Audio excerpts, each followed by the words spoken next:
Artificial intelligence isn't just reshaping technology, it's quietly rewiring global power itself.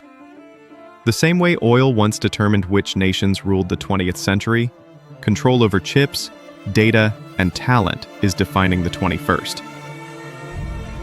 Welcome to the Macro Decoded.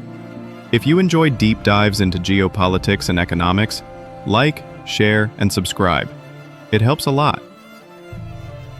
Let's decode how AI is reorganizing alliances, economies, and even the meaning of national security. In every previous era, power flowed through resources: oil, gold, trade routes, territory. Now, it flows through compute.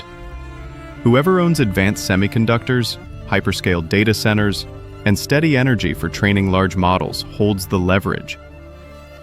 Countries once competed for ports. Today, they compete for GPU clusters and energy-dense grids to run them. A modern supercomputer is the new aircraft carrier. But compute alone isn't enough. The second ingredient is data.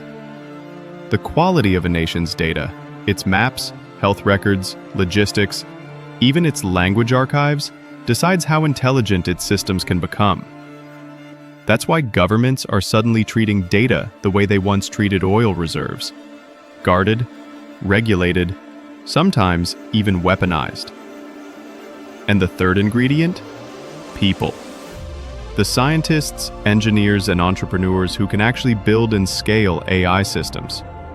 Talent migration is the new arms race. Visas, research funding, and startup hubs have become strategic tools, not just economic ones. When you put compute, data, and talent together, something fascinating happens. Alliances that once revolved around armies and trade agreements now form around cloud access, chip manufacturing, and AI standards. The United States builds partnerships through semiconductor export networks. China does it through infrastructure loans and digital corridors. Europe tries to carve a third way: strong regulation, privacy, and ethical AI. And smaller countries are no longer spectators. They're becoming data and compute brokers, renting out their neutrality, their fiber routes, or even their power grids. AI is also redrawing the world's choke points. In the old world, those were the Suez Canal or the Strait of Hormuz. In the new world, they're the chip fabs in Taiwan and South Korea, the rare earth mines in Africa, the cloud cables under the oceans, and the electrical substations that keep them alive. Control those, and you don't have to occupy land. You control the flow of intelligence itself. Now, let's talk consequences. This technological race is merging with military strategy.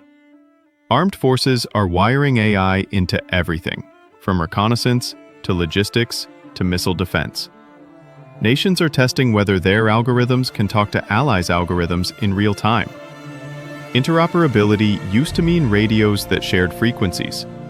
Soon, it will mean AIs that can understand each other's decisions. Economically, this transformation comes with risks. AI will create entirely new industries, but it will also displace millions of jobs. Countries that ignore the social fallout, retraining, education, and safety nets will see anger and populism rise. And populism, in turn, slows innovation. So leadership in AI isn't just about technology.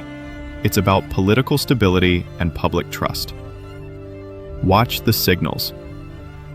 When you hear about a country announcing a new chip treaty, a massive data center corridor, or its own sovereign AI cloud, that's not just economics. That's a declaration of alignment. When you see visa rules relaxed for AI talent or electric grids upgraded near research hubs, that's strategy in motion. Every dataset, every compute deal, every regulation is a subtle move in this new great power game.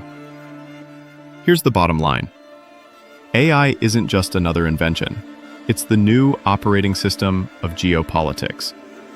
The nations that combine computing power, trusted data, reliable energy, and skilled people will set the rules of global trade, security, and even culture. Those that can't will find themselves running on someone else's code.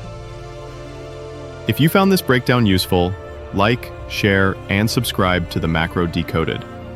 Tell me in the comments, which country do you think will build the most credible sovereign AI stack in the next 3 years, and why? Thanks for listening. See you in tomorrow's episode.